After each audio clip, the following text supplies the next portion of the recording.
Hello friends, welcome back to my channel Shijas kitchen. இன்றைக்கி நாம் என்ன ரெசிபி பார்க்க போகிறோன்னா மைதா பிஸ்கெட் தாங்க. இது ரொம்ப சூப்பராக இருக்கும். ஈஸியான இன்க்ரீடியண்ட், வீட்டில் இருக்கிற இன்க்ரீடியண்ட்டை வச்சு எப்படி சுலபமான முறையில் பேக்கரி ஸ்டைலில் நாம் இதை எப்படி பண்ண போகிறோங்கிறது தான் இன்றைக்கி பார்க்க போகிறோம். ரொம்ப கிறிஸ்பியாக இருக்கும், உள்ளே வந்து சாஃப்டாக இருக்கும். அதுதான் இந்த ரெசிபியோட யுனிக்கே. பாருங்கள், நான் உங்களுக்கு உடச்சி காமிக்கிறேன். உள்ளே பாருங்கள் எப்படி இருக்குது, வெளியே பாருங்கள் அவ்வளோ கிறிஸ்பியாக முறுமுறுன்னு இருக்கும். வாங்க இதை எப்படி செய்யலான்னு வீடியோக்குள்ளே போய் பார்க்கலாம். இப்போ ஒரு பவுல் எடுத்துக்கோங்க. அதில் வந்து நீங்கள் எந்த கப்பில் மெஷர்மெண்ட் பண்ணுறீங்களோ அந்த கப் எடுத்து வச்சுக்கோங்க. இதில் வந்து 2 கப் மைதா சேர்த்துக்கோங்க. நீங்கள் வந்து உங்களுக்கு எவ்வளோ பிஸ்கட் செய்கிறீங்களோ அதுக்கு தக்கன சுகரும் மைதாவும் நீங்கள் இது பண்ணிக்கலாம். 2 கப் மைதா நான் எடுத்திருக்கேன். இப்போ இந்த 2 கப் மைதாக்கு நான் வந்து 1/4 கப்புக்கும் கொஞ்சம் அதிகமாக சுகர் சேர்த்துக்கிறேன். நீங்களும் அதே மாதிரி சேர்த்துக்கோங்க. வேணுன்னா 1/2 கப் கூட சேர்த்துக்கலாம், கொஞ்சம் ஸ்வீட் விரும்புகிறவங்க. ஆனால் பட் இந்த ரெசிபி வந்து இப்படி தான் இருக்கும். நம்ம பேக்கரியில் வாங்கி சாப்பிடும்போது நமக்கு இப்படி தான் கிடைக்கும். அது ஒரு மீடியம் ஸ்வீட்டில் தான் இருக்கும், ரொம்ப ஸ்வீட் இருக்காது. ஸோ அந்த மாதிரி இதை வந்து நம்ம ஒரு 1/4 கப்புக்கும் கொஞ்சம் ஜாஸ்தியாக, 1/2 கப்புக்கு கொஞ்சம் குறைவாக எடுத்துகிட்டு இதை ஒரு மிக்ஸி ஜாரில் நல்லா திரித்து எடுத்துக்கோங்க, நல்லா பவுடர் பண்ணி எடுத்துக்கோங்க. இதில் வந்து வேணும்னா நீங்கள் 3 ஏலக்காய் சேர்த்து அரைச்சிக்கோங்க. ஏன்னு கேட்டால் ஏலக்காய் ஃப்ளேவர் நல்லாயிருக்கும். பட் எங்கள் வீட்டில் ஏலக்காய் ஃப்ளேவர் பிடிக்காதுங்கிறங்காட்டிக்கு நான் சேர்த்துக்கல. உங்களுக்கு வேணுன்னா நீங்கள் சேர்த்துக்கலாம். சேர்த்துட்டு இப்போ இதை வந்து நல்ல ஒரு மிக்ஸ் கொடுக்கணும். அதுக்கு முன்னாடி கொஞ்சமாக பேக்கிங் சோடா சேர்த்துக்கோங்க. ஒரு 1/4 டீஸ்பூன் சேர்த்துக்கோங்க. வேண்டானா நீங்கள் ஸ்கிப் பண்ணிக்கலாம். பேக்கிங் சோடா இல்லாமலுமே இது வந்து நல்ல கிறிஸ்பியாக தான் வரும். கொஞ்சமாக சால்ட் சேர்த்துக்கோங்க. ஸ்வீட் ரெசிபிக்கு கொஞ்சம் சால்ட் சேர்த்துக்கிட்டால் நல்லா எடுத்து கொடுக்கும் ஸ்வீட்டு. ஸோ அதனால் இதையெல்லாம் நல்லா மிக்ஸ் பண்ணி விட்டுக்கோங்க.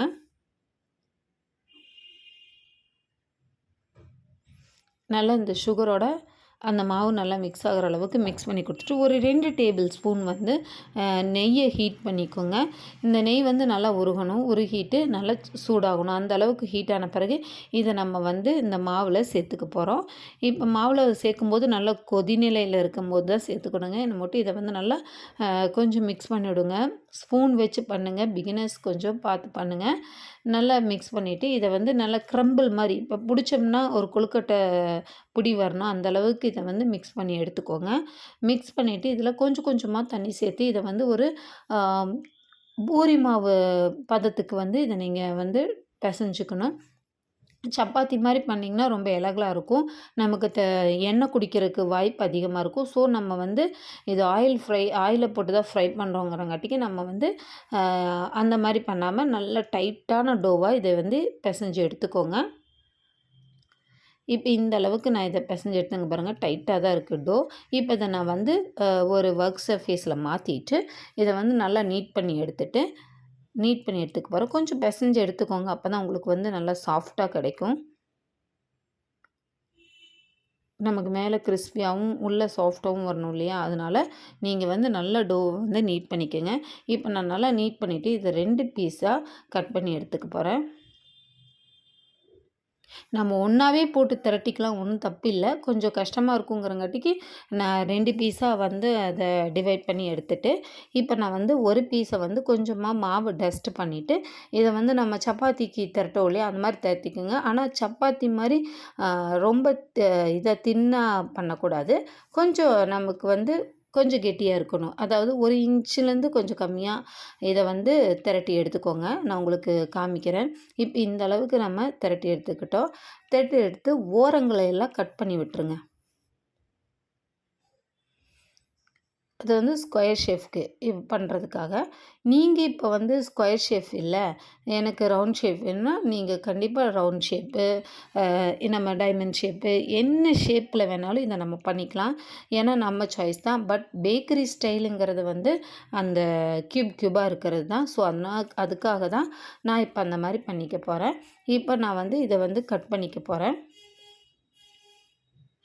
உங்களுக்கு என்ன இதில் வேணுமோ அந்த மாதிரி கட் பண்ணிக்கோங்க. உங்கள்கிட்ட பீஸா கட்டர் இருந்தால் இன்னுமே ஈஸியாக அது அழகாக உங்களுக்கு கட் பண்ணி கொடுத்துரும்.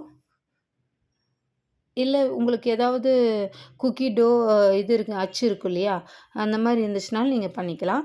நான் இந்த மாதிரி இப்போ இதை கட் பண்ணி எடுத்துக்கிட்டேன். இங்கே பாருங்கள், இந்த அளவுக்கு இருக்கணும் அதோட கனம். அந்த மாதிரி பார்த்துக்கோங்க. இப்போ இது எல்லாத்தையுமே கட் பண்ணி தனியாக எடுத்து வச்சுக்கோங்க. ஒரு பாத்திரத்தில் நல்லா ஆயில் ஹீட் ஆகணும். ஆயில் வந்து நல்லா ஹீட் ஆன பிறகு நீங்கள் வந்து அந்த மாவை போடும்போது எப்படி இருக்கணும்னா, மீடியம் டு ஸ்லோ ஃப்ளேமில் வச்சுக்கோங்க. அப்போ தான் கையில் தெறிக்காது. இப்போ என் பொண்ணு தான் போட்டுட்ருக்கா பார்த்தீங்களா, அந்த மாதிரி தான் மெதுவாக ஒவ்வொன்றா போடலாம். நீங்கள் கொஞ்சம் அள்ளி கூட போட்டுக்கலாம். எல்லாமே தனித்தனியாக மேலே எலும்பி அழகாக வந்துருங்க. பாருங்கள், உங்களுக்கு பார்க்கும்போதே தெரியுது, எல்லாம் அப்படியே தன்னை போலயே எலும்பி வந்துடும். இது வந்து உங்களுக்கு வந்து சிரமமே இருக்காது இந்த பிஸ்கட் பண்ணுறது. ஒரு 10-15 நிமிஷத்தில் சூப்பராக பண்ணி எடுத்துடலாங்க. இப்போ இதை வந்து மெதுவாக திருப்பி போடுங்க.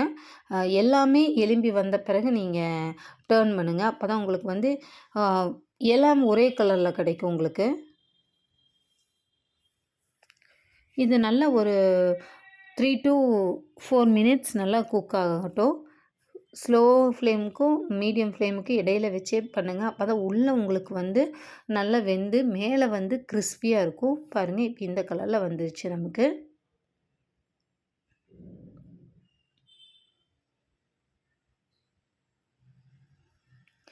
ஆயில் குடிக்காதுங்க இது. அந்த அளவுக்கு நமக்கு ஆயில் குடிக்கிற மாதிரி இருக்காது. அவ்வளோ சூப்பராகவே வரும். இப்போ இது ரெடி ஆயிடுச்சு. நான் இதை வந்து வேறு ஒரு டிஷ்யூ பேப்பரு ஒரு லைன் பண்ணி ஒரு இடத்துல நம்ம வந்து ஒரு பாத்திரத்தில் இதை மாற்றிக்கலாம். அப்போ தான் உங்களுக்கு வந்து ஆயில் வந்து அப்படியே அந்த எக்ஸஸ் ஆன ஆயிலெல்லாம் நம்ம டிஷ்யூவில் இது பண்ணிக்கும். அப்போ தான் நம்ம வந்து ஸ்டோரேஜ் பண்ணுறக்கு உங்களுக்கு கரெக்டாக இருக்கும். இப்போ நம்ம இந்த ஆயிலோடையே போட்டு ஸ்டோரேஜ் பண்ணோம்னா இது ஒரு மாதிரி எண்ணெய் சிக்கு வாசம் அடிச்சிரும். ஸோ நம்ம ஆயிலை வந்து இது பண்ணிக்கலாம், ட்ரை பண்ணிக்கிறதுக்காக தான் டிஷ்யூ பேப்பரில் நம்ம இது போட்டுக்கிறோம். இந்த மாதிரி நம்ம எல்லாத்தையுமே எடுத்துக்கலாம். இப்போ நான் உங்களுக்கு மறுபடியும் போட்டு காமிக்கிறேன் பாருங்கள்.